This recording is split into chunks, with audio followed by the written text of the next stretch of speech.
Bonsoir à tous et à toutes. Merci beaucoup pour votre participation à cette conférence organisée par Dauphine Durable, l'association des étudiants de sciences sociales et Dauphine Discussion Débat. Je m'appelle Lorelai David et c'est pour moi un grand honneur d'animer cette conférence ce soir en compagnie de Diane Lamotte et de Camille Servan.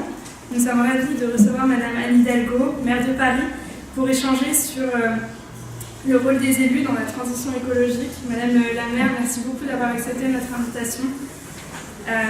Nous allons débuter cette conférence par une courte présentation du parcours de notre invité. Puis je laisserai la parole à Diane et à Camille pour échanger sur divers sujets, comme l'engagement citoyen, le rôle des élus locaux dans la transition écologique, l'avenir de Paris et notamment en termes de mobilité. Ce sera également l'occasion d'évoquer les différentes mesures qui ont été menées ces 5 années passées et également de revenir sur les récents événements qui ont bouleversé un peu la capitale ces derniers mois. Sur la 4e page de la couverture de votre manifeste, paru l'année dernière, Respirer, on lit « On ne mourra pas demain de la pollution, on en meurt aujourd'hui. L'urgence de la situation rend responsable chacun de nous. C'est un engagement concret et quotidien. C'est mon engagement. » L'engagement. Ce terme semble bien résumer votre parcours professionnel et politique. Engagé dans la lutte syndicale pour l'égalité femmes-hommes, dans la défense des minorités, des précaires et des personnes vulnérables ou malades. Engagé pour la démocratie et pour le modèle européen, mais contre ses dérives technocratiques. Engagé contre le diesel et pour un air plus pur à Paris. L'écologie, c'est votre principal combat, et sans doute le plus difficile. L'engagement pour la lutte pour le climat, c'est également ce qui anime les étudiants investis dans le mouvement de la grève pour le climat, initié par la lycéenne suédoise Greta Thunberg. Le 15 mars dernier, 30 000 étudiants ont défilé à Paris et une petite centaine de vaillants dauphinois, conscients des enjeux climatiques qui conditionnent notre avenir et en colère contre ces élus politiques qui n'assument pas leur rôle. On va revenir un petit peu sur votre parcours. Vous êtes né en Espagne le 19 juin 1959 d'une mère couturière et d'un père électricien. Après des études de sciences sociales du travail et de droit social et syndical à Lyon et à Nanterre, vous êtes reçue au concours national de l'inspection du travail. Vous avez longtemps exercé ce métier d'inspectrice avant de travailler pour différents cabinets ministériels, tout d'abord auprès de Martine Aubry, au ministère de l'Emploi et des Solidarités. Ensuite, auprès de Nicole Perry, à l'époque secrétaire d'État aux droits des femmes et à la formation professionnelle. Et enfin auprès de Marie-Lise Lepranchu, ministre de la Justice. Vous êtes élue pour la première fois comme conseillère du 15e arrondissement de Paris, puis vous devenez première adjointe à la mairie de Paris le 25 mars 2001. D'abord comme chargée de l'égalité femmes-hommes, puis comme chargée de l'urbanisme et de l'architecture auprès du maire de Paris, Bertrand Delanoë. Le 5 avril 2014, vous êtes élue maire de Paris, la première femme maire de Paris. Vous êtes également vice-présidente de la métropole Grand Paris et présidente de Cities 40, un réseau de 94 métropoles engagées pour l'environnement. La lutte contre la pollution de l'air parisien devient votre cœur de bataille. Au cours de vos mandatures, vous avez mené bien des mesures inédites, novatrices, parfois controversées, mais innover, c'est prendre un risque. Et l'urgence climatique implique des décisions radicales. À l'échelle de Paris, on retient bien sûr le plan climat qui a débuté en 2007, la mise en circulation des services Vélib et Autolib, la piétonisation des voies sur berge, la végétalisation des rues et des toits parisiens, et surtout votre lutte contre le diesel, qui est selon vous l'amiante du XXIe siècle. Le 17 mai dernier, vous avez attaqué avec les maires de Bruxelles et Madrid le règlement du 20 avril 2016 qui modifiait la norme Euro 6 sur les émissions de gaz à effet de serre, plus connue sous le nom de permis de polluer. Vous déclariez « Je préfère la défaite au renoncement ». Votre livre se termine sur un teasing insoutenable. On me dit que je vais perdre, pourtant nous allons gagner. La justice européenne a tranché le 13 décembre dernier. Alors Madame Hidalgo, j'ai une question pour vous. Est-ce qu'on a gagné ? On a gagné une première étape, en tous les cas. Merci. Merci à vous. Merci.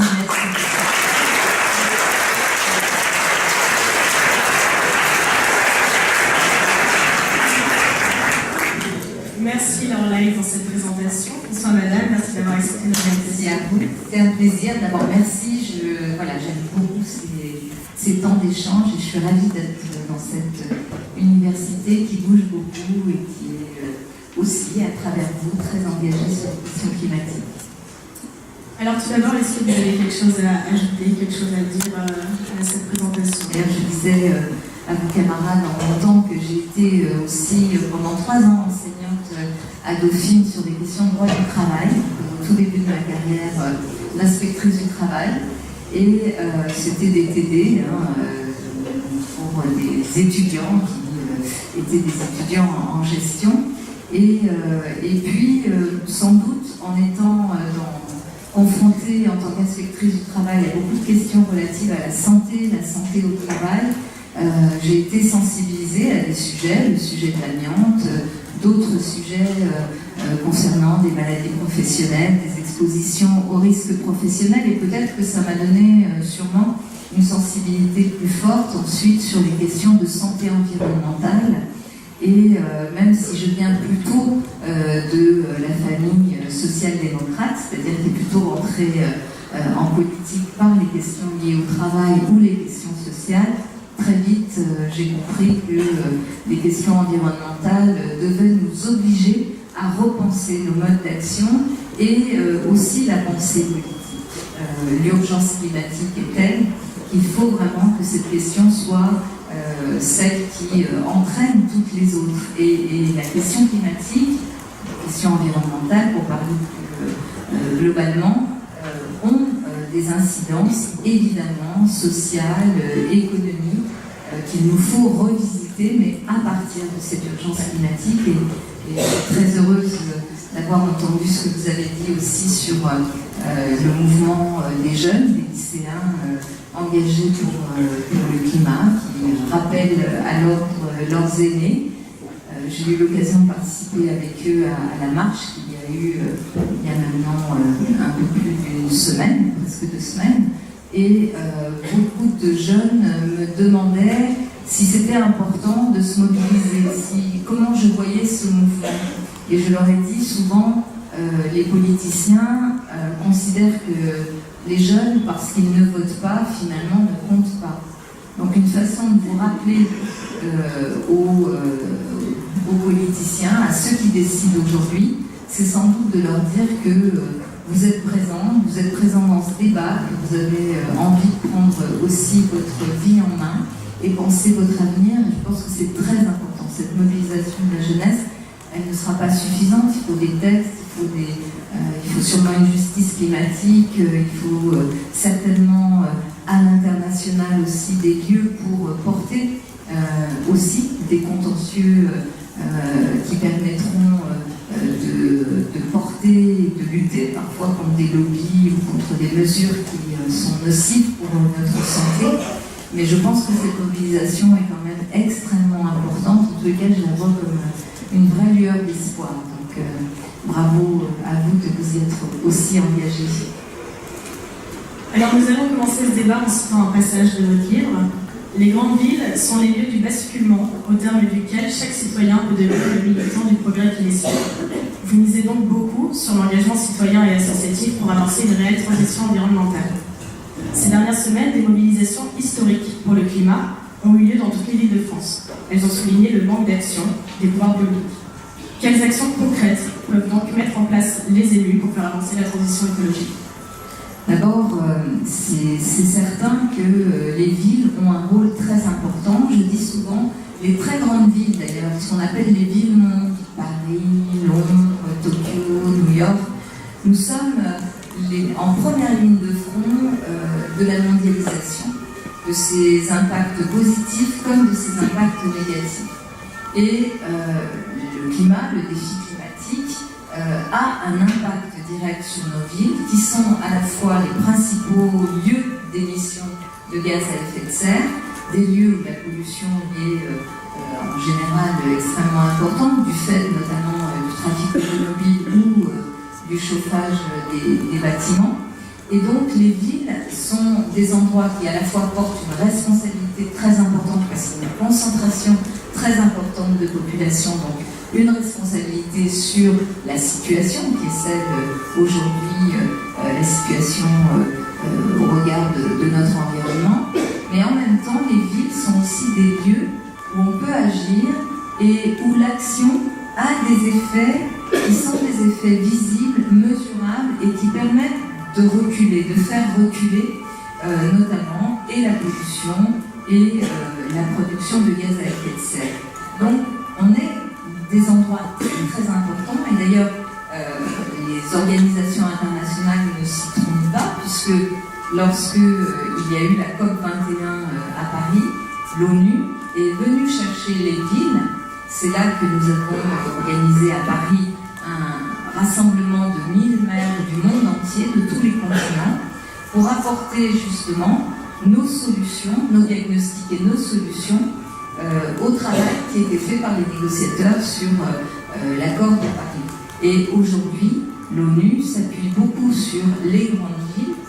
J'ai l'honneur de présider un réseau, vous l'avez dit, de très grandes métropoles mondiales qui sont engagées sur la question climatique et nous sommes en permanence mobilisés, sollicités par les grandes organisations internationales et par les ONG pour justement montrer ce que l'on peut faire. Alors dans une ville comme Paris, les défis sont nombreux, mais les priorités sur lesquelles nous travaillons sont notamment les questions bien sûr liées à la pollution de l'air et c'est à travers les mesures sur la mobilité que nous essayons de réduire la production de cette pollution avec toutes les mobilités douces, toutes les mobilités collectives, électriques, mais aussi évidemment le vélo et le plan vélo que nous sommes en train de développer. Alors, on a défoncé tous les trottoirs, donc toutes les chaussées, ça se voit, donc il y a un plan vélo qui est en cours de réalisation.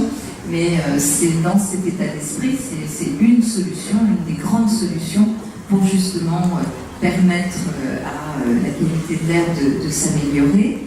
On a un deuxième volet très important qui est la construction de bâtiments et la rénovation thermique des bâtiments anciens. Donc là aussi, on a engagé de façon très concrète, c'est pas simplement des discours, des paroles ou des plaidoyers, c'est vraiment des actions. On a engagé beaucoup de moyens financiers, j'y reviendrai, mais dans la création de logements, de bâtiments qui sont des bâtiments bien sûr peu énergivores et extrêmement intéressants du point de vue de leur bilan thermique. Et puis la rénovation des bâtiments anciens. On rénove aujourd'hui, par exemple, dans le parc social de la ville, on rénove 4500 logements par an qui permettent d'avoir un impact environnemental beaucoup plus positif.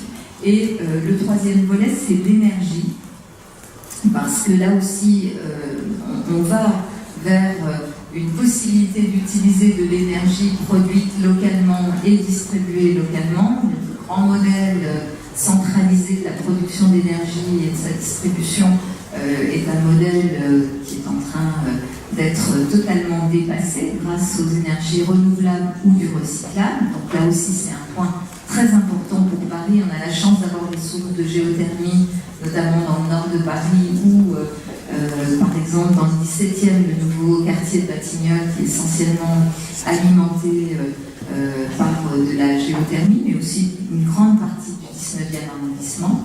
Et puis enfin, le dernier volet très important pour nous, sur lequel on produit aussi des résultats très concrets, c'est l'adaptation de la ville au changement climatique. Et dans l'adaptation de la ville, il y a toute la végétalisation, tout le verdissement, tout le développement de l'agriculture urbaine. Et pour faire tout ça, on a, avec toute mon équipe, ça a été vraiment un projet qu'on a beaucoup travaillé avant 2014 et que nous mettons en œuvre, mais on a mobilisé un peu moins de 10 milliards d'euros sur 6 ans. Donc on a décidé de faire un investissement massif pour accompagner et accélérer à Paris cette transition écologique et énergétique. Donc oui, les villes peuvent agir. Ce qu'on aimerait, c'est que tous les États le fassent aussi. Et en en fait, on pourrait vraiment, peut-être pas revenir complètement en arrière, mais en tous les cas, on pourrait s'inscrire dans les objectifs de l'accord de Paris de limitation de l'élévation des températures, qui, vous le savez, est quand même programmée avec des conséquences extrêmement graves, y compris dans une ville comme Paris, puisqu'on nous prédit à horizon de 50 ans des températures qui pourraient aller jusqu'à 50 degrés l'été. Imaginez une ville minérale comme Paris, avec 50 degrés, c'est une ville invivable. Donc ça veut dire qu'il faut vraiment travailler en amont sur tout ce qu'on peut faire pour adapter et enrayer ces processus. Alors, justement, en introduction, vous parliez des incidences sociales de la transition écologique. Et donc on a évoqué les mobilisations étudiantes pour une lieu, mais depuis 19 samedis, on voit succéder les manifestations des Gilets jaunes, avec ce slogan notamment « Fin du monde, fin de mois, même combat ». Donc, à l'image de ce slogan des Gilets jaunes, pensez-vous qu'il est possible de concilier les revendications sociales avec les revendications environnementales? Et si oui, est-ce que vous aviez un exemple concret de cette conciliation? D'abord, c'est un impératif. Vous savez, moi, quand j'ai commencé à regarder ce que faisaient beaucoup de villes, ça c'est dans les années 2001-2007, j'ai commencé à regarder ce que faisaient beaucoup de villes, par exemple, du nord de l'Europe, qui étaient beaucoup d'entre elles des modèles. Donc, je pense par exemple à Fribourg, je pense à Malmö, qui étaient des exemples qu'on nous citait. Et en fait, dans ces villes-là, on voyait que les questions environnementales étaient d'abord des questions portées par l'évolution technologique, donc des villes qui construisaient des écoquartiers, mais en même temps, ce qui me choquait beaucoup, c'est que dans ces écoquartiers, il y avait une population qui pouvait se payer l'écoquartier. Et tout le reste de la population de la ville qui n'avait pas accès à tout ce qui pouvait justement permettre de penser un monde différent en termes de mobilité, en termes de ramassage des déchets, de recyclage, etc. Et je me disais dans ces années-là, bien sûr que la technologie va nous permettre sûrement de faire des avancées très importantes qui vont pouvoir être mises au service de l'environnement et au service du climat, mais ça ne peut pas être pour quelques-uns et les autres se débrouillant ailleurs. Et puis quand vous regardez à l'international, c'est encore pire. Situation dans les pays en développement, quand vous voyez les problèmes en Afrique, les problèmes de l'eau, les problèmes de pauvreté des populations, vous vous dites on ne peut pas dissocier la question écologique et la question sociale.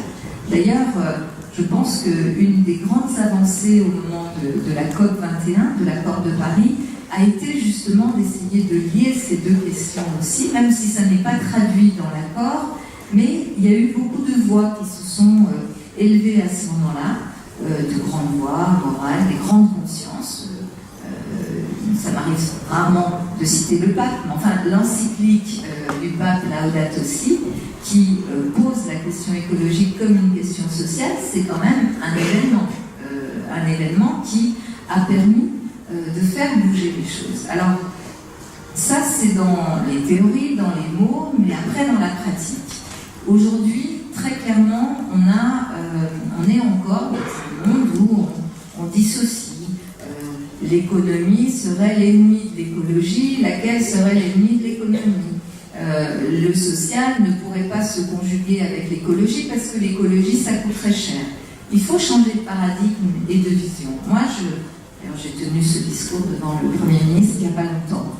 Je pense qu'il faut se dire que cette transition écologique et énergétique, elle est indispensable, elle est obligatoire, on n'a pas le choix. Mais il faut essayer de la conduire en se donnant des marges de manœuvre. Ce que j'observe dans une ville comme Paris, c'est que lorsque, par exemple, sur les trois secteurs que j'évoquais tout à l'heure, mobilité, construction, énergie, lorsque sur ces secteurs-là, par exemple, on est allé chercher le secteur privé pour dire, sur la construction, on est capable peut-être de produire des bâtiments qui soient moins énergivores, et ça coûtera moins cher aussi aux gens de se chauffer dans ces logements-là. Et on est allé chercher le secteur privé en leur disant, voilà, nous, on se fixe tel objectif et on met tel moyen dans le parc social, puisque là, ça ne dépend que de nos financements. Mais si vous nous accompagnez, si on avance ensemble, si sur le territoire parisien on se fixe des objectifs ensemble, peut-être que pour vous, ça sera aussi gagnant-gagnant. Et sur le secteur de la construction, le secteur du bâtiment nous accompagne. Donc on n'est pas, lorsqu'on pose des normes, des exigences, des objectifs en matière environnementale, on n'est pas dans le renoncement à un mode de vie qui serait meilleur, on n'est pas dans le renoncement d'une économie qui ne pourrait plus fonctionner. On est dans quelque chose de différent. Une économie qui tient compte du bien-être, qui tient compte de l'impact sur la planète dans ses propres critères d'évaluation. Mais c'est tout à fait jouable. Si je prends le secteur de la mobilité, un exemple. Lorsque j'ai été élue, j'ai lancé tout de suite cette idée que le diesel, d'ailleurs avant même d'être élue, pendant la campagne, j'avais porté l'idée que le diesel c'était l'amiante du XXIe siècle, donc il fallait arrêter avec le diesel et qu'on allait s'engager, nous, à Paris, à bannir le diesel de la ville. Immédiatement, il y a eu des attaques très violentes du lobby du diesel. Mais on a tenu bon, j'ai tenu bon, on a porté ce contentieux que vous avez évoqué tout à l'heure et on a gagné devant la Cour de justice européenne. Et finalement, les constructeurs sont venus me voir en disant, écoutez, on a compris que dans les années qui viennent, les villes ne laisseraient plus rentrer des véhicules diesel, donc il faut qu'on s'adapte. Et on veut bien jouer gagnant-gagnant. Et finalement, le fait que Paris, mais aussi d'autres grandes villes du monde, puisque c'est vrai que si on avait été Paris tout seul, c'était plus compliqué. Mais comme le Brésil ou le C40, donc ce regroupement des aujourd'hui 98 plus grandes métropoles mondiales, que ça représente 2 tiers du PIB de la planète, ça donne quand même des marges de négociation. Et donc les constructeurs sont venus me voir en disant, c'est vrai que le travail des constructeurs ne va plus être de fabriquer des voitures, mais de la mobilité. Et nous, on veut bien jouer la mobilité en ville avec vous, avec des services. La mobilité comme service, voitures électriques en autopartage et d'autres aspects aussi qui viennent accompagner cette mobilité. Donc, il y a du gagnant-gagnant possible.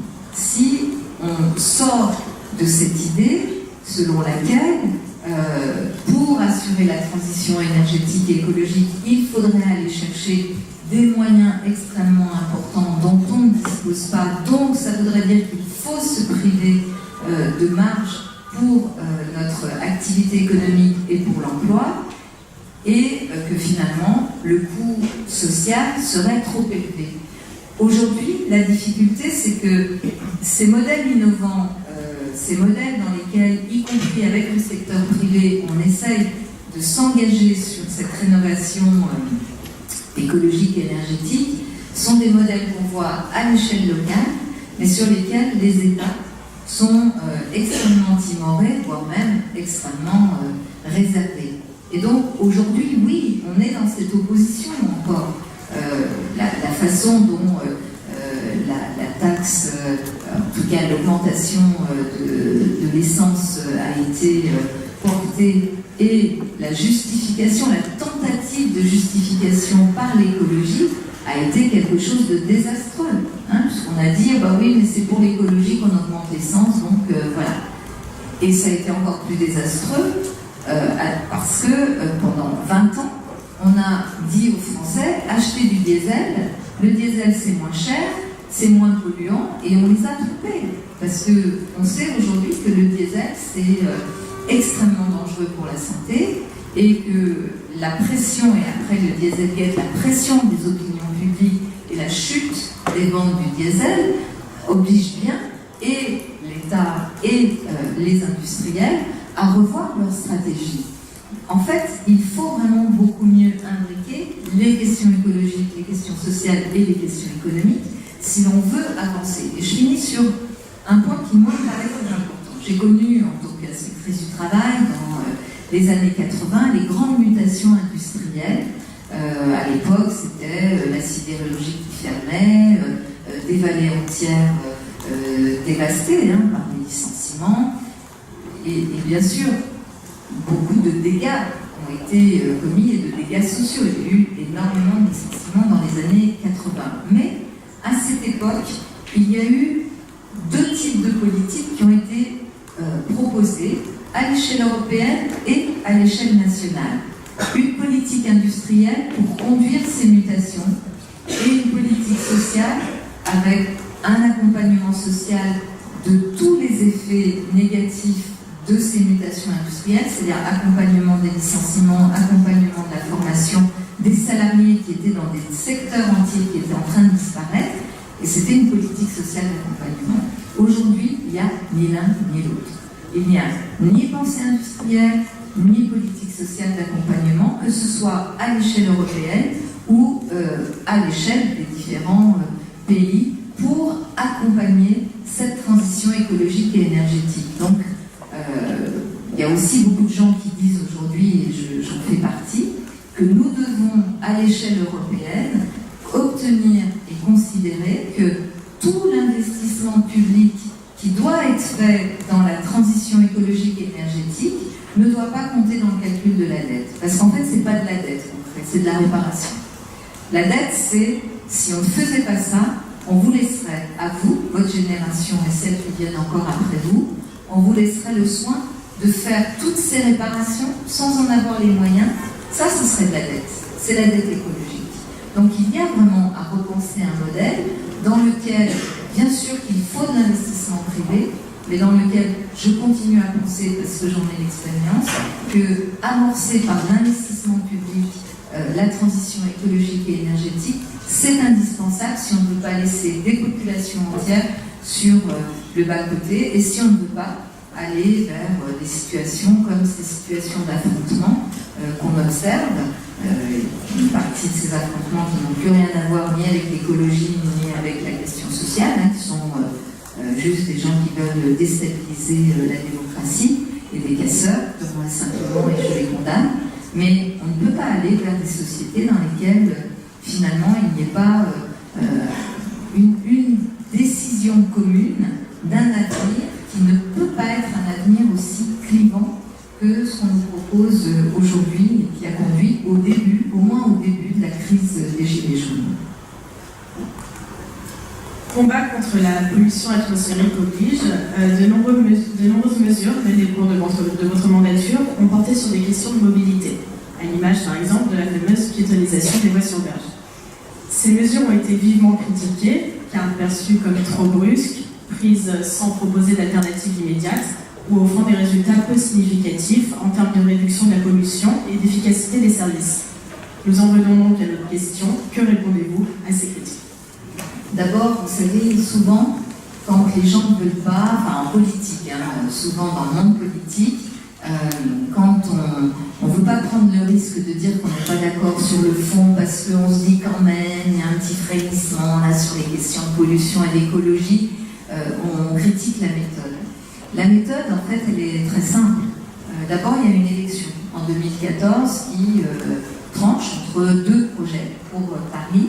Un projet dans lequel on dit l'autre, qu'on va s'engager résolument pour baisser la pollution et dans lequel figure un projet concret qui est la transformation des berges de Seine en promenade, en parc urbain pour permettre justement de respirer et faire baisser drastiquement le nombre de voitures parce que on ne peut pas on ne peut plus concevoir une ville et l'avenir d'une ville à partir de cette idée très ancienne, très vraiment old school et ancien siècle, de la voiture qui serait la voiture pour chacun, qui serait la mobilité idéale. Et donc, tout ça d'abord est tranché par une élection. Ensuite, en 2014, dès qu'on arrive, on procède bien sûr à un premier vote, un premier travail très approfondi sur ce qu'on veut faire. D'ailleurs, on avait plusieurs options. Est-ce qu'on fermait le tunnel des Tuileries ou pas? C'était une des options qu'on avait. Moi, je n'avais pas un avis tranché là-dessus. C'est d'ailleurs la préfecture de police qui nous a demandé de prendre l'option où on fermait le tunnel des Tuileries parce que c'était pour eux plus efficace du point de vue du fonctionnement de la ville. Et donc, on soumet ces différentes hypothèses, on concerte, on fait le travail de concertation nécessaire. Et puis, à un moment donné, vous concertez, puis vous revenez devant l'Assemblée délibérante légitime, le conseil municipal, pour faire trancher les décisions par ceux qui ont été élus, qui ont la légitimité pour trancher. Et il se trouve que tout le monde, la majorité de cette Assemblée a voté pour ce projet-là. Et ensuite, bien sûr, une fois que vous avez étudié, travaillé et voté, eh bien, vous mettez en œuvre. Et là intervient la politique politicienne et celles et ceux qui disent mais c'est brutal, mais comment. En fait, ce qui était en jeu, c'était pas tellement est-ce qu'il fallait prendre plus de temps pour réfléchir à quoi d'ailleurs. J'ai souvent dit, c'est comme quand vous êtes au bord d'un bassin et que vous avez envie de vous baigner, vous ne plongez pas, mais de plongeon, ça n'existe pas. Donc là, faire la moitié des voies sur berge et se dire le coup d'après on fera l'autre moitié, c'est juste ridicule, ça n'a aucun sens. Donc un projet de cette nature devait être fait et je me suis dit, vraiment, je savais, j'avais prévenu les équipes en leur disant ça va être un combat très dur, ça va cogner très fort parce que c'est vraiment le symbole du fait qu'on s'attaque au lobby du diesel et en gros de la voiture. Et donc ça va cogner très très fort parce qu'ils sont très puissants. Ils ont une capacité, une force de frappe extraordinaire, c'est eux qui font les pubs dans les journaux, les télés, etc. Donc ils interviennent beaucoup quand même dans l'économie des médias et ça n'est pas neutre. Donc je savais que ça allait être très dur, mais on s'est dit on le fait. Parce que si on ne le faisait pas, c'est-à-dire si en 2016 on n'était pas passé à l'acte, eh bien, en fait, ça voulait dire qu'on n'aurait pas pu le faire. Parce qu'on aurait été entravé et on se serait retrouvé dans la situation où on n'aurait absolument pas pu mettre en place cette mesure, qui en fait est une mesure aujourd'hui extrêmement soutenue par les Parisiens. On a des enquêtes régulières, ils sont, je crois, de l'ordre de 60%, un peu plus de 60%, à soutenir aujourd'hui la promenade des berges de Seine. Ils sont très nombreux à considérer qu'on a eu raison de faire ça. D'ailleurs, beaucoup de gens me disent on n'arrive pas à imaginer qu'avant, et avant c'était pas il y a si longtemps, qu'avant c'était une autoroute urbaine. Et c'est une façon aussi pour les citadins de reprendre possession de leur ville. Et on reprend possession de sa ville en ayant des espaces de respiration. Et ces voies sur berge, en fait, ça joue sur deux aspects très importants. D'abord, bien sûr, sur la pollution, puisque ça a évidemment fait baisser la pollution. La pollution à Paris est en train de baisser de façon régulière. L'année dernière, c'était moins 6%, et c'est directement lié à la baisse du trafic automobile.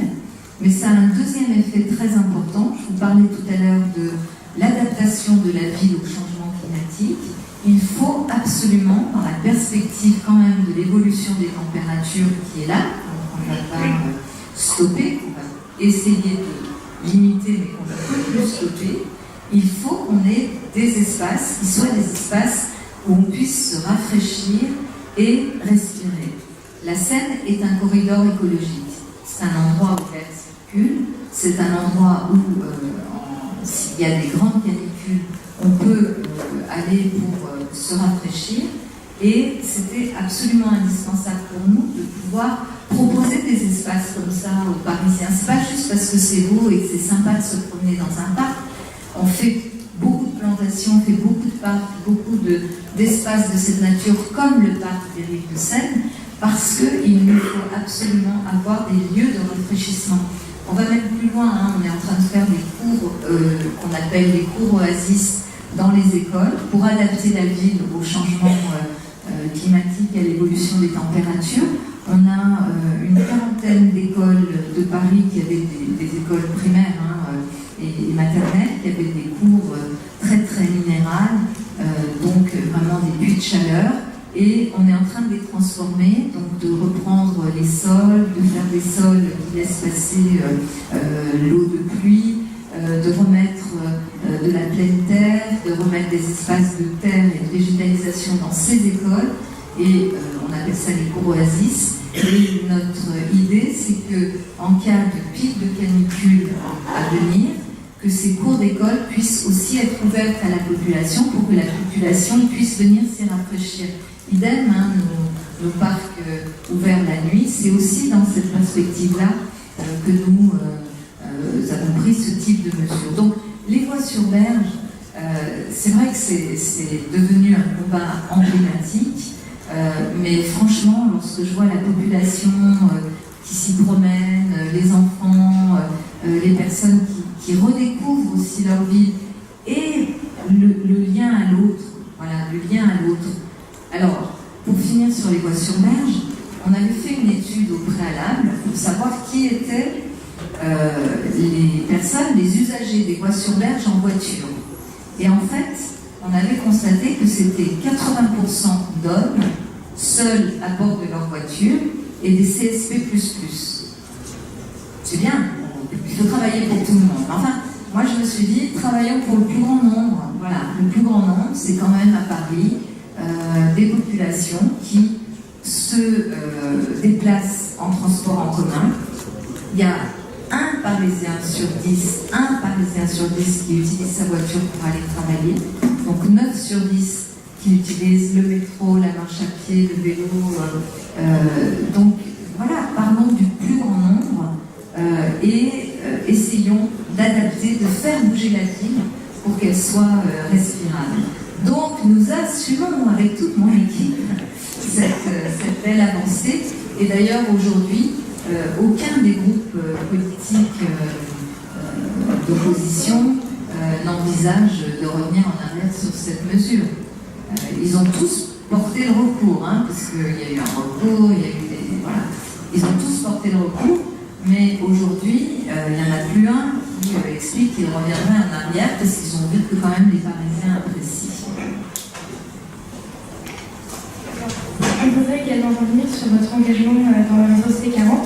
Donc C40, on le rappelle, est une organisation qui vise à lutter contre le dérèglement climatique et qui rassemble aujourd'hui 98 villes dans le monde. C'est à travers cet engagement que vous avez mené un recours contre le permis de polluer auprès de la Cour de justice de l'Union européenne, aux côtés de Bruxelles et Madrid. Dans votre ville Respirer, vous consacrez également de nombreux passages à la place de l'Europe, ce qui nous mène à notre question. La transition écologique est-elle pour vous un moyen d'amener l'Europe au plus proche des citoyens et des citoyennes? Et de même, à l'inverse, pensez-vous que cette transition écologique est un moyen de renouer avec l'Europe? Oui, vraiment. D'abord, je suis une Européenne convaincue. Vous l'avez dit, je suis née en Espagne, j'ai la double nationalité. Pour moi, l'Europe, c'est un espace démocratique qui pourrait être extraordinaire. C'est un continent, une communauté de destin. C'est vraiment aussi un espace, une région du monde qui fait encore rêver beaucoup de gens sur la planète parce que cela apparaît comme un territoire finalement protégé. Mais c'est vrai que ces dernières années, l'évolution de l'Europe a plutôt distancié les citoyens européens de cette Europe, dont ils ne comprennent pas toujours quelles sont les décisions. Les gouvernements nationaux ont aussi eu l'habitude de dire c'est la faute de l'Europe quand ils essayaient de trouver un responsable à bon compte de ce qu'ils ne faisaient pas ou ne voulaient pas faire. Donc nous sommes dans une situation aujourd'hui où la question de la survie de l'Europe est posée. La montée des populismes, la sortie de la Grande-Bretagne de l'Europe, le Brexit est un drame aussi, parce que ce que cela apporte, c'est vraiment cette idée que finalement l'Europe pourrait mourir et ne plus être ce projet extraordinaire, ce projet politique, démocratique et citoyen qui, moi, continue de me faire vibrer. Mais pour ça, il faut que l'Europe aussi, effectivement, comprenne, en tout cas que les élus européens et la Commission, c'est-à-dire voilà, tout ce qui est aussi l'émanation des gouvernements nationaux, comprennent que cette Europe ne peut pas être simplement dans cette gestion effectivement extrêmement technocratique qu'on a connues ces dernières années. Je pense que l'Europe devrait se saisir de la question de la transition écologique et énergétique et en faire un élément moteur. Remettre de l'investissement, remettre de la recherche, remettre des plans qui pourraient évidemment engager tous les pays européens pour revoir les questions de mobilité, les questions de gestion de l'énergie, tous ces sujets qui sont des sujets en fait très très concrets qui touchent la vie quotidienne de chaque citoyen européen. Ces sujets-là pourraient être appréhendés par l'Europe. Le débat qu'il y aura sur les européennes permettra de voir quels sont les projets, les orientations, mais pour ma part, je pense qu'il faut vraiment soutenir les projets qui mettent au premier plan la question écologique comme la question autour de laquelle il faut redéfinir le rôle de l'Europe et le fonctionnement de l'Europe. Si on rate le coche, d'abord, ce sera très grave pour la question climatique à l'échelle de la planète, pas simplement pour l'Europe. Ça sera très grave aussi parce qu'on risque d'aller vers des sociétés beaucoup plus encore conflictuelles, beaucoup plus discriminantes, beaucoup plus excluantes que ce que l'on connaît aujourd'hui. Et alors que à partir de cette question, notamment de la transition écologique et énergétique, on peut aller vers un autre modèle. Vous savez, quand on observe, par exemple, les différents conflits dans le monde, beaucoup de ces conflits sont quand même liés à des questions énergétiques, à des questions d'appropriation des ressources. Si on s'engageait résolument à sortir des énergies fossiles pour aller vers les énergies renouvelables ou recyclables, bon nombre de ces conflits disparaîtraient, puisque l'intérêt de ces énergies renouvelables ou du recyclable, c'est qu'il n'y a pas besoin de se les approprier, elles sont là. Elles sont là et on peut les exploiter sans se les approprier. Et beaucoup des conflits qu'on connaît aujourd'hui sur la planète sont des conflits liés à l'appropriation de ces ressources énergétiques, de ces ressources naturelles. Donc, je pense qu'il faut vraiment aller vers ça. On en est très loin, très très loin, très très loin.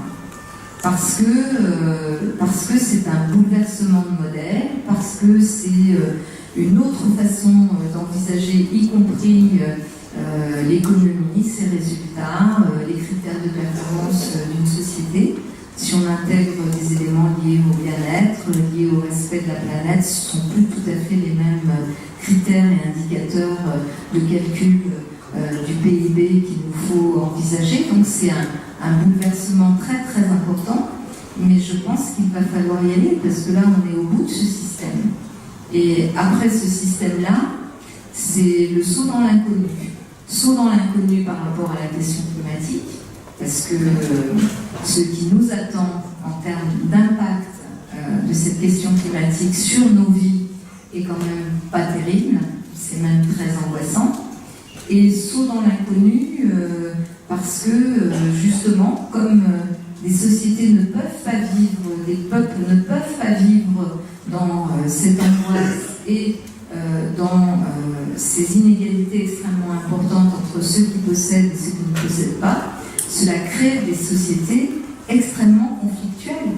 Donc je pense qu'il faut vraiment s'engager résolument, porter, parler, faire pression, que les opinions publiques fassent pression sur les dirigeants et les futurs dirigeants pour que l'Europe soit à l'image de ce que je pense la majorité des Européens souhaitent, c'est-à-dire un espace de paix, un espace dans lequel il y ait de la prospérité, mais pas calculée comme étant glorieuse, et un espace dans lequel on donne sa chance aux générations qui viennent en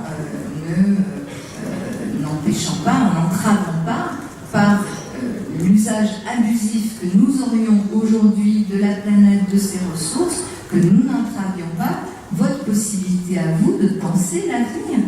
C'est quand même dans ce mouvement que vous portez et que les plus jeunes encore que vous portent, il y a quand même cette alerte très importante. Cette planète, on a envie de pouvoir continuer à y vivre. Et ce que vous êtes en train d'y faire nous empêche d'imaginer qu'on pourra y vivre.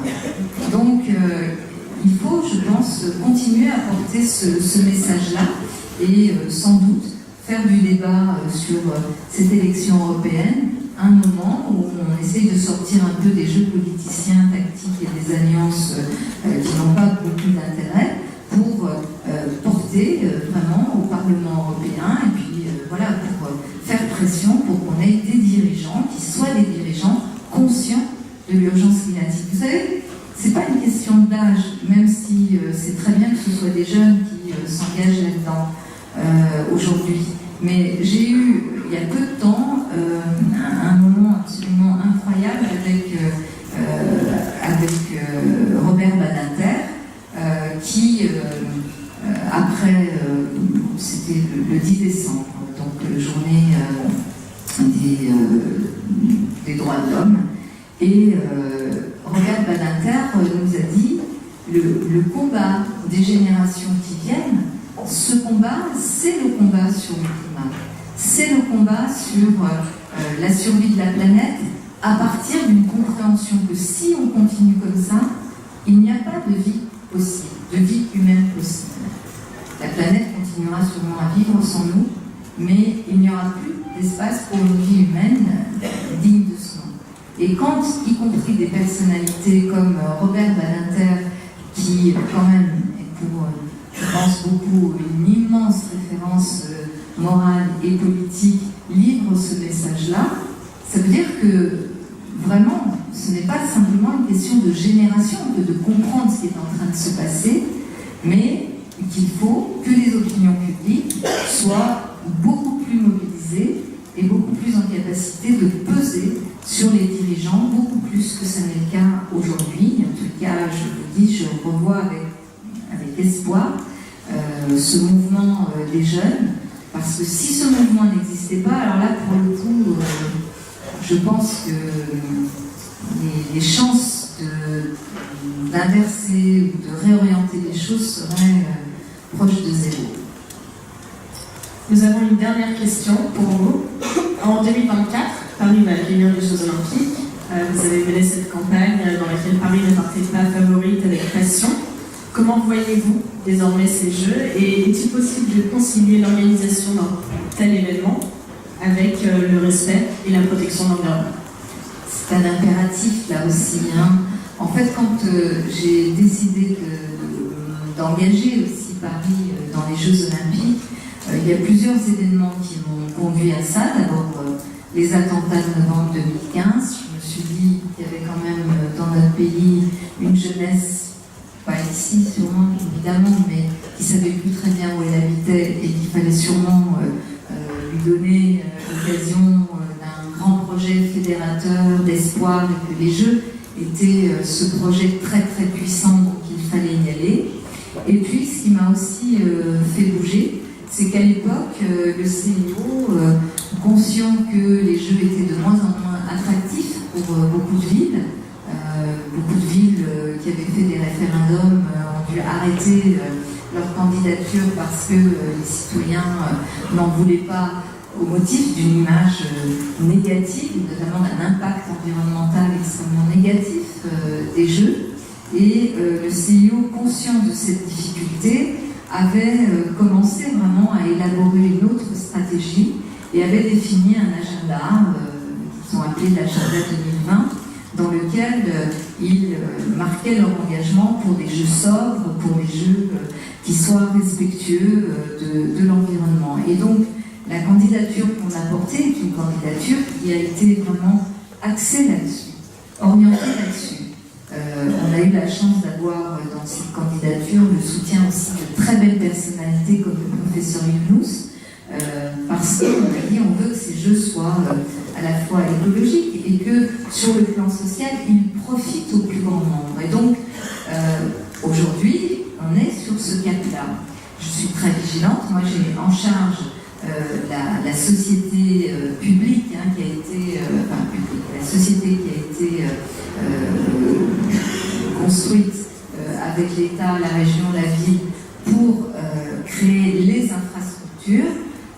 Et puis, nous sommes aussi, bien sûr, en train de travailler sur cet impact, mais très concret, cet impact environnemental des Jeux, et sur, évidemment, son impact social, avec l'idée, quand même, que les Jeux doivent venir servir un territoire qui est la Seine-Saint-Denis, qui est un territoire où le plus jeune de France, le plus cosmopolite de France, et dans lequel, à la fois, c'est un territoire stratégique extrêmement intéressant, mais qui en même temps avait besoin quand même, là aussi, d'un booster pour pouvoir saisir sa chance. Donc, on est engagé de cette façon-là, et d'abord c'est passionnant parce que, vous savez, dans le travail d'un maire, que ce soit sur des grands projets type les JO ou des plus petits projets, on passe de la réflexion, de l'étude, de l'analyse à l'action.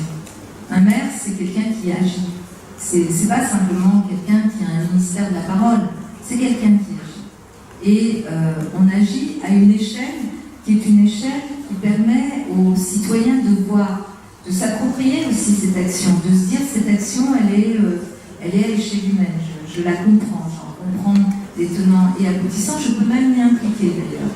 Et donc c'est passionnant de porter cette ambition écologique sur la question des Jeux. Moi je serais je suis très vigilante là-dessus, dès qu'on voit que par des arbitrages budgétaires on pourrait avoir tendance à considérer que la question environnementale serait ou la cerise sur le gâteau ou marginale. Je remets tout ça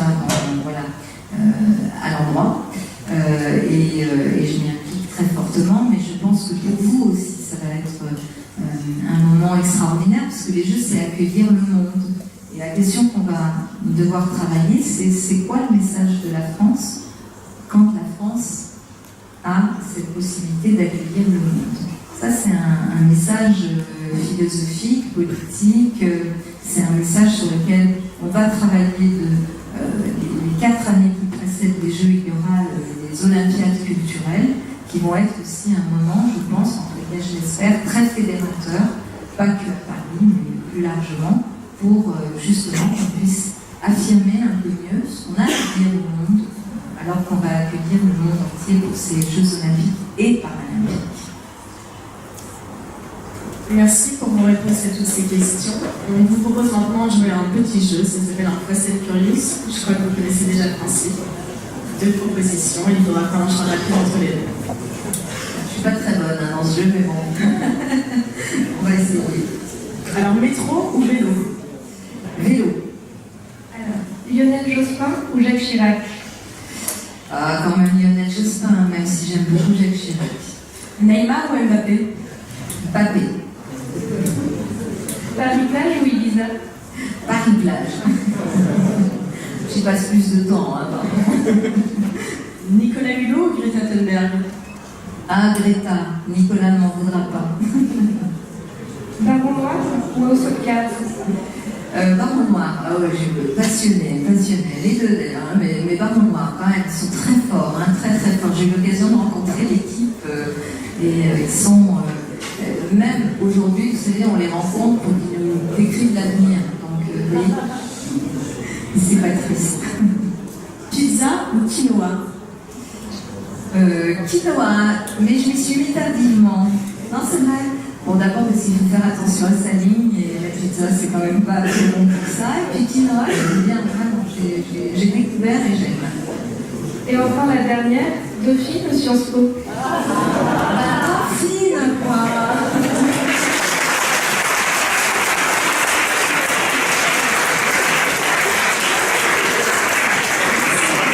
On va désormais passer aux questions du public. Merci.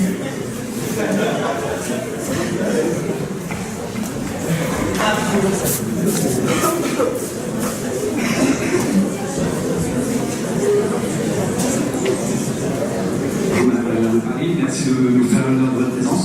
J'ai une petite question, vous en avez parlé assez rapidement, des SDF, parce qu'un comptage exhaustif a été effectué très récemment, et malheureusement, le nombre de SDF dans la ville de Paris a augmenté. Alors j'aimerais savoir quelles actions vous avez prises voilà, pour résorber cette augmentation. Pour défendre, je sais que dans les autres grandes villes du monde, par exemple à Londres, à New York, ça va augmenter également. Mais voilà, qu'est-ce que vous aimeriez, qu'est-ce que vous voudrez faire pour justement résorber cette baisse, cette augmentation, pardon, et les mesures que vous avez déjà prises, peut-être qui n'ont pas encore porté la D'abord, j'ai souhaité l'année dernière, sur le modèle de New York, faire une nuit de la solidarité pour compter, pour savoir combien de personnes étaient dehors. Et entre l'année dernière et cette année, on est passé de 3000 personnes à 3600 personnes recensées lors de la nuit de la solidarité. Nuit de la solidarité à laquelle ont participé 2000 Parisiens. C'est un moment toujours très, très impressionnant et émouvant parce que ce sont des volontaires, des bénévoles qui viennent, qui se forment et qui participent à une nuit qui est une espèce de maraude géante qui nous permet d'avoir cet état des lieux. Avoir cet état des lieux, ça permet quoi? Ça permet de dire qu'il faut plus de place. En fait, la question d'hébergement d'urgence, que ce soit sur les réfugiés ou sur les personnes, je dirais, qui seraient des SDF plus classiques, relève de l'État. C'est une compétence de l'État. Mais moi, je n'ai pas souhaité dire c'est l'État, donc je m'en lave les mains et que font-ils? Ils ne prennent pas leurs responsabilités. Je n'ai pas eu envie, parce que ça n'a pas de sens, de rentrer comme ça dans ce débat. Et j'ai dit, après la nuit de la solidarité 2018, on avait comptabilisé 3000 personnes, j'ai dit, voilà, moi je suis prête à faire la moitié du chemin, c'est-à-dire à créer 1500 places sur le budget de la ville et fasse l'autre moitié du chemin. Donc, pour moi, le fait de faire ce comptage me permet quand même de partir d'une réalité qui n'est pas contestée scientifiquement et qui n'est pas contestée par, y compris les habitants qui ont pris part à cette démarche.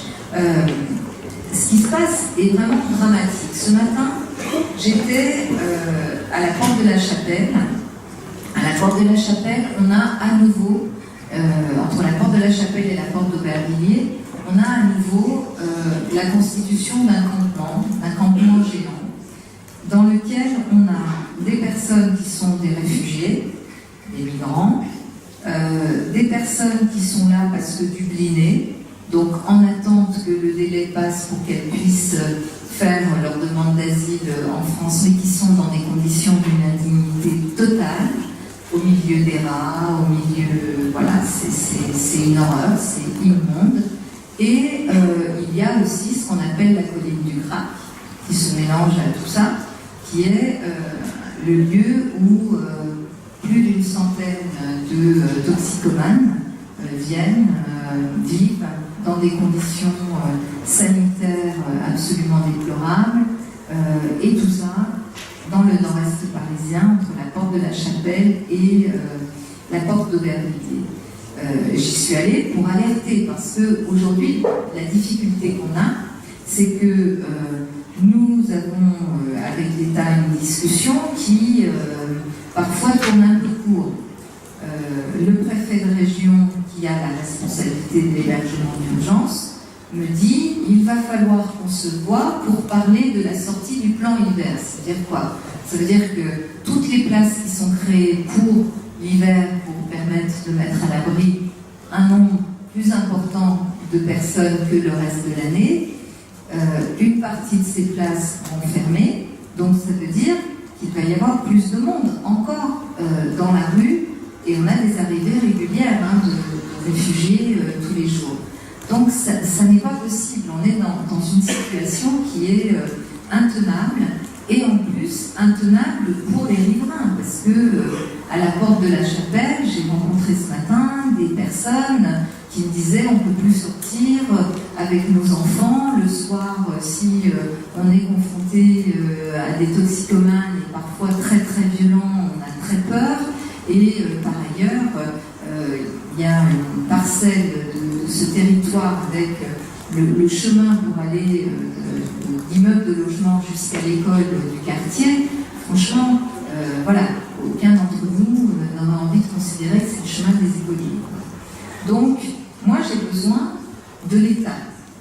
Et donc j'en appelle à l'État, je l'ai fait ce matin et je vais le faire toutes les semaines. Je vais je pense que quand même, la France n'est pas démunie de solutions.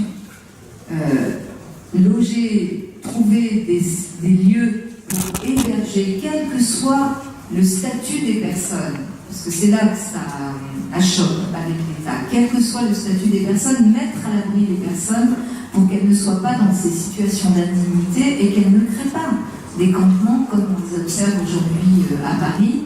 C'est vraiment une nécessité, c'est un impératif et c'est quelque chose que la France ne peut pas refuser de faire. D'autant qu'on a, il y a des immeubles vides, il y a des lieux sur lesquels on doit pouvoir, et on l'a fait à Paris, le nombre de lieux, par exemple, que nous avons récupérés, je pense à une caserne pas très loin d'ici, dans le 16e, Excellence, une caserne qui a été vidée de ses gendarmes et qui est devenue un centre d'hébergement pour des réfugiés. Je pense sur un terrain qui nous appartient à Ivry, l'usine des eaux du Haut-de-Paris, où nous avons un centre pour les réfugiés, les familles, etc. Donc on n'est pas démunis, on a quand même cette capacité, mais il y a un refus du fait du problème politique que cela pose. Dire qu'on s'occuperait des réfugiés et des migrants fait peur à beaucoup de responsables politiques. Pour ma part, je pense que si on veut combattre les populismes, c'est pas en faisant comme si le problème n'existait pas qu'on y arrivera. Et qu'il vaut mieux affronter l'opinion, affronter les citoyens, leur dire oui, c'est vrai, c'est dur, c'est compliqué, mais voilà ce qu'on est en train de faire, plutôt que de se dire c'est dans un coin de Paris qui n'est pas central et peut-être que ça va passer un peu inaperçu. Donc on est dans une situation vraiment, c'est un sujet d'actualité que vous posez, qui est très très compliqué. Moi ce que j'ai dit encore ce matin, c'est je souhaite que l'État nous accompagne. Pour ça, il faut que sa doctrine change. C'est-à-dire qu'il ne peut pas nous dire on hébergera les gens qui ont un statut permettant d'être hébergés. Parce que si vous faites ça, ça veut dire que vous laissez dehors les 3600, pas tous, mais une grande partie de ces 3600 sont des gens en situation irrégulière ou des gens d'ailleurs qui ne sont pas expulsés parce que l'État explique qu'on ne va pas les héberger, mais est infoutu aussi de les reconduire dans leur pays parce que souvent ils n'ont plus de pays. Voilà. Et on ne sait pas vers où les reconduire, ou parfois les pays d'origine refusent qu'ils reviennent. Donc on est dans une situation où, à force de faire comme si ça n'existait pas, c'est en train vraiment de devenir un problème énorme qui du coup nourrit des populismes. Donc moi je préfère, là aussi ma méthode et la méthode de mon équipe, c'est de poser les sujets de façon objective. On analyse combien de personnes à la rue. Qui sont ces personnes? Parce que l'enquête qu'on a faite nous permet de savoir. Par exemple, en 2018, on a constaté que 12% des SDF étaient des femmes. C'est un chiffre impressionnant. Les années précédentes, c'était de l'ordre de 3%. 12%, quand on sait que la rue, c'est horrible pour les hommes comme pour les femmes. Mais les femmes, à la rue, elles sont violées. Elles sont violées parfois même plusieurs fois par jour. Donc, être dans la rue quand on est une femme, c'est encore une violence supplémentaire. Et à la suite de la nuit de la solidarité de 2018, on a décidé d'ouvrir des lieux d'hébergement spécifiques pour les femmes. Parce qu'on s'est rendu compte aussi, y compris quand moi je venais avec des collaborateurs ou des élus hommes, qu'elles ne voulaient pas venir. Elles étaient dans une telle peur qu'elles ne voulaient pas venir. Donc on a ouvert des lieux d'hébergement spécifique pour les femmes. Ça, c'est un premier résultat de la première nuit de la solidarité et on va continuer. J'ai demandé qu'il y ait dans chaque arrondissement un lieu, une halte de nuit où elles puissent être hébergées et j'ai décidé, pour donner l'exemple, d'en ouvrir une à l'hôtel de ville. Donc, on a transformé des salons d'hôtel de ville et nous hébergeons les femmes et nous servons aussi de lieu d'accueil de jour pour qu'elles puissent se reposer. Et c'est un problème énorme. Je finis là-dessus, mais je pense qu'une ville comme Paris, c'est comme dans toutes les grandes villes du monde, on attire tous les gagnants de la mondialisation, et tant mieux. Voilà. Les jeunes actifs, les diplômés, les gens qui parlent plein de langues, qui viennent du monde entier, pour qui la planète est le terrain de jeu. Et c'est super. Et moi, j'ai envie qu'il y en ait plein des gagnants, et encore plus à Paris. Mais on attire aussi ceux qui vont moins bien, forcément. Un endroit où ça va bien et qui n'attirerait pas ceux qui vont moins bien, ça n'existe pas nulle part sur la planète. Ça n'existe pas. Et donc, nos villes, nos grandes villes, doivent intégrer dans leur fonction la fonction refuge aussi, de ces populations qui sont des populations parfois qui viennent de très loin, parfois qui sont les exclus de notre propre système. Et ça, c'est très important. Je le formule comme ça et je sais que les Parisiens soutiennent cette idée-là. Ils sont très solidaires et d'ailleurs dans toutes les familles politiques, là aussi c'est très très majoritaire. Il y a de temps en temps des petits groupuscules. Il y a eu une réunion mémorable ici à Dauphine pour l'ouverture d'un centre d'hébergement voilà, pas très loin d'ici. Mais à part quelques petits groupes comme ça très très radicalisés, pour le reste, quand même, la population parisienne est quand même plutôt une population solidaire. Mais je pense qu'on doit pouvoir l'expliquer et entraîner la population, expliquer, faire comprendre, plutôt que de faire ce qui se passe aujourd'hui, nier le problème, ou, comme je l'ai entendu l'année dernière, parce que l'année dernière, on avait aussi un campement très important dans le 19e, la mise en cause d'un certain nombre de ministres qui expliquaient à longueur d'interview que la maire de Paris ne savait pas gérer l'espace communal. Ce qui m'a permis de leur dire, je ne savais pas que les maires avaient une compétence en matière de gestion de l'immigration et du droit au séjour. Hein, mais ils en étaient, voilà, ils étaient allés jusque-là. On a mené la bataille, on a fini par obtenir l'hébergement des 1500 personnes qui étaient à l'époque dans le 19e. Mais aujourd'hui, on a la reconstitution de la même chose à la porte de la Chapelle. Donc c'est un sujet sur lequel vous allez m'entendre souvent.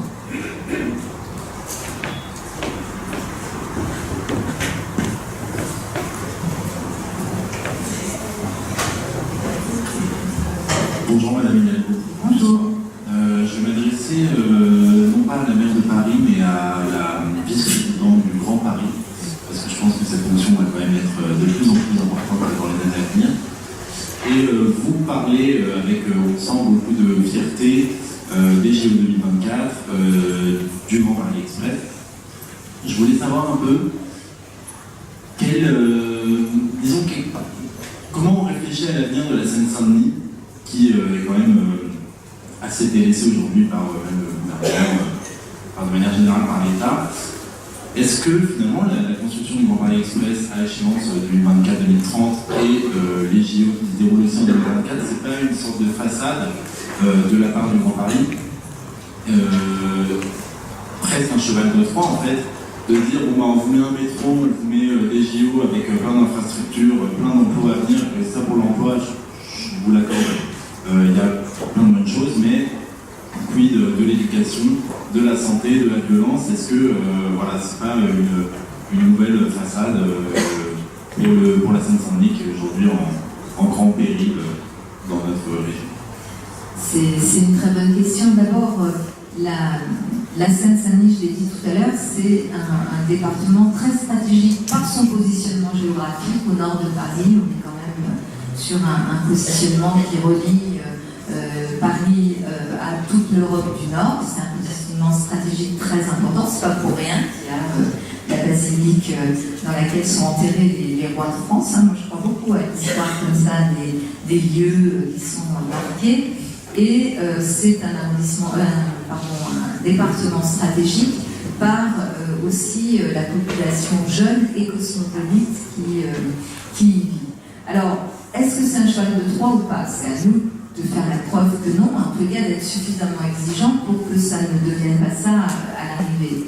Il y a une autre démarche aussi que vous n'avez pas citée, qu'on a portée avec justement la métropole du Grand Paris, avec Patrick Ollier. Quand on a créé la métropole du Grand Paris, qui n'a pas de moyens extraordinaires pour agir, Patrick Ollier me dit « Qu'est-ce que tu penses qu'on peut faire pour essayer de porter cette idée métropolitaine ?» Je lui dis « Pourquoi tu ne prends pas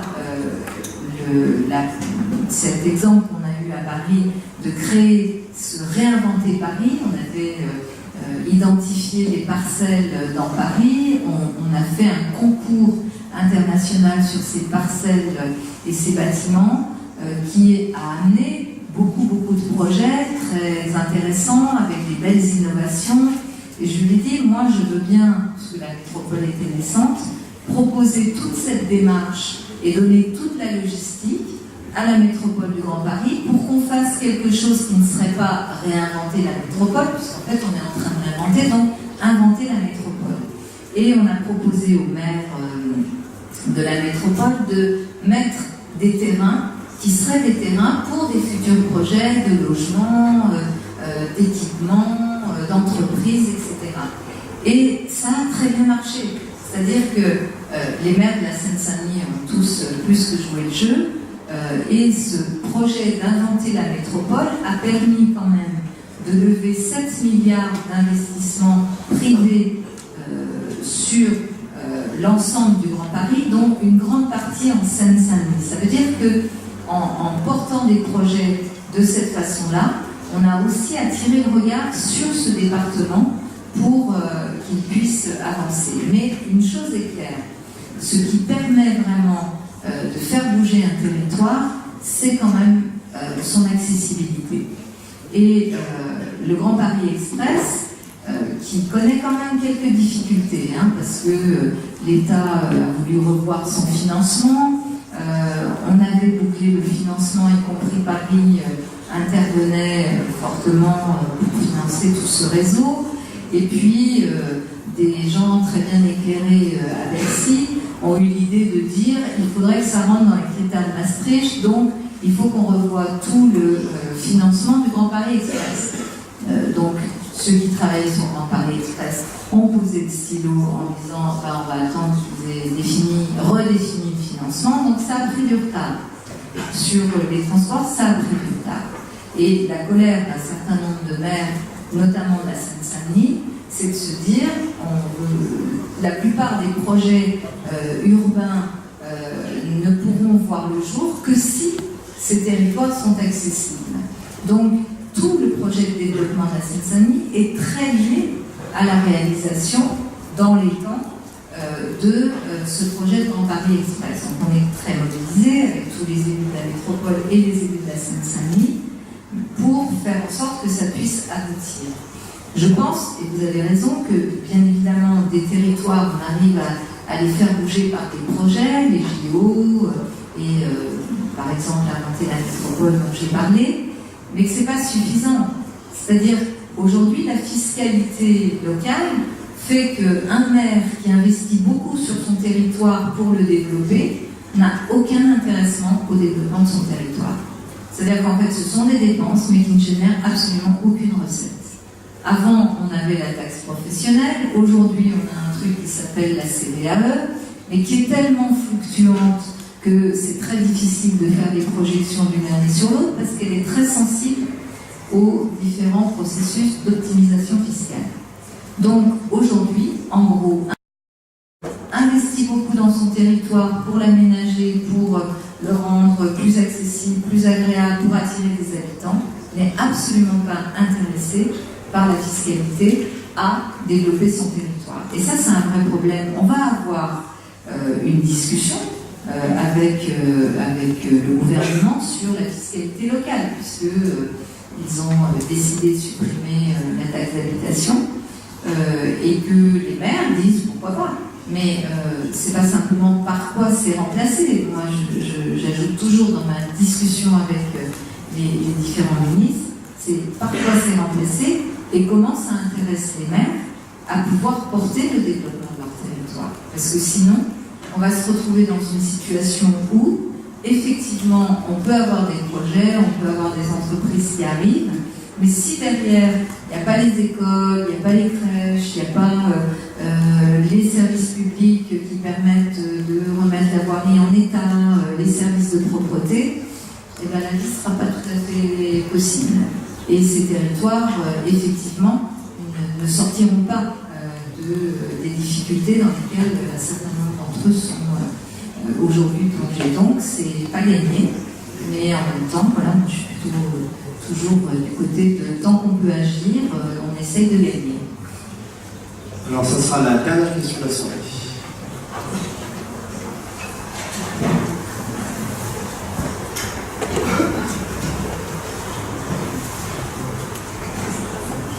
Bonsoir Madame le maire. Bonsoir. Assez largement revenu sur l'importance de des corridors écologiques dans la ville. Est-ce que vous serez prête à réaliser un projet similaire à relever les places du périphérique comme certains D'abord, l'étude sur le périphérique, ça fait longtemps qu'on y travaille, avec d'ailleurs des urbanistes. Ça fait plus de 10 ans que la projection qu'on a sur le périphérique, c'est sa transformation. Sa suppression, voilà, je laisse à chacun les idées qu'il souhaite porter, mais ce sur quoi nous travaillons depuis longtemps, c'est sa transformation en boulevard urbain et peut-être un jour un espace de promenade plus grand, peut-être que les parties du périphérique pourront être transformées plus rapidement, mais le périphérique a quand même une fonction aujourd'hui dans l'agglomération parisienne qui, si on le supprimait purement et simplement, donnerait lieu à un certain nombre de catastrophes. D'ailleurs, c'est difficile d'être contre les voies sur berge et pour la suppression du périphérique. Il y a parfois des cohérences qui m'échappent. Moi, j'aime bien quand même comprendre la cohérence des propositions. Mais le périphérique, oui, travailler à son évolution, c'est ce que nous sommes en train de faire. On a aujourd'hui un groupe d'ailleurs transversal de tous les groupes politiques du Conseil de Paris qui travaille dans ce qu'on appelle une mission d'information et d'évaluation sur l'avenir du périph'. Ça va être proposé bientôt au débat des conseillers de Paris qui auront à s'exprimer. Mais c'est vrai qu'il faut qu'on apprenne à utiliser ce périph' différemment. Par exemple, dans les premières transformations qu'on pourrait imaginer, cette idée qu'il puisse y avoir une file dédiée au transport collectif ou par exemple aux véhicules autonomes ou par exemple aux véhicules qui sont des véhicules propres. L'idée qu'on puisse avoir aussi des espaces du périphérique qui, par exemple, puissent être aménagés pour qu'on puisse le traverser. Ce sont ces idées-là qui sont aujourd'hui en train d'être travaillées. Il faut qu'on aille, de toute façon, à l'échelle de Paris et de l'agglomération, il faut qu'on aille vers une baisse du trafic automobile. C'est indispensable. On ne peut pas continuer à augmenter ce trafic parce que ça étouffe la ville et parce que ça n'est plus du tout comme ça qu'on envisage la mobilité urbaine dans les villes modernes, les villes attractives. Et souvent, je le dis, si on n'avait pas fait, et d'ailleurs on me le dit aussi quand, vous savez, là, en plein Brexit, je reçois des investisseurs ou des banques qui sont installés à Londres et qui choisissent Paris pour leur installation européenne. Et ils me disent, vous savez, on avait le choix entre Francfort, Paris, Amsterdam. On vient aussi à Paris parce qu'on sait que vous êtes très engagés sur les questions environnementales. Nos collaborateurs ne viendraient pas dans une ville qui n'est pas engagée sur les questions environnementales. Donc, on voit bien que cette question de la mobilité, de la lutte contre la pollution de l'air est une question cruciale et qu'elle passe par une diminution de la place de la voiture. Et pour diminuer la place de la voiture, il faut restreindre les espaces de circulation de la voiture et augmenter les espaces qui sont ceux pour les transports collectifs ou les mobilités douces, comme le vélo ou la marche à pied. Mais de là à supprimer le périphérique, pas dans les 5 ans qui viennent, mais sa transformation, oui, dès les 5 ans qui viennent. Et il faut le rendre utile. Il faut le rendre utile. Et notamment en l'utilisant beaucoup plus dans une mobilité qui permette à tous ces véhicules propres ou au transport collectif de pouvoir y circuler de façon beaucoup plus fluide qu'aujourd'hui.